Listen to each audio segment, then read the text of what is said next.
اما همزمان در ایران برای مقابله با پهپادها و ریزپرنده‌ها به خصوص پهپادهای پنهانکار رژیم صهیونیستی روش‌های دیگری استفاده می‌شود. مثلا همین 2 روز پیش آخرین نمونه‌اش شکار شکارچی، پیچیده‌ترین پهپاد اطلاعاتی رزمی رژیم. این پهپاد هرون بدنی 298. این یکی از پیشرفته ترین پهپادهای ارتش رژیم صهیونیستی. طول بالش رو اگه بتونی بگیری از این نقطه تا اون نقطه 17 متره. یکی از پیکرترین پهپادهای ارتش رژیم صهیونیستی است و همونطور هم که می‌بینید طراحی خیلی خاصی داره از نظر لایه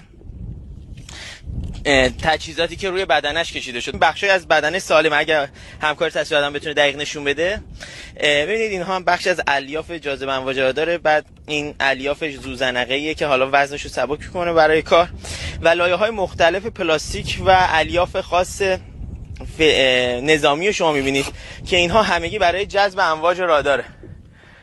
اونم موتورشه و همونطور که می‌بینید این الیافی که روی موتور هست باعث میشه هم گرمای موتور رو بپوشونه. ببینید این الیاف باعث میشه گرمای داخل پهپاد به بیرون درز نکنه و حتی شما با سامانه‌های حرارتی هم نتونین شکارش کنین.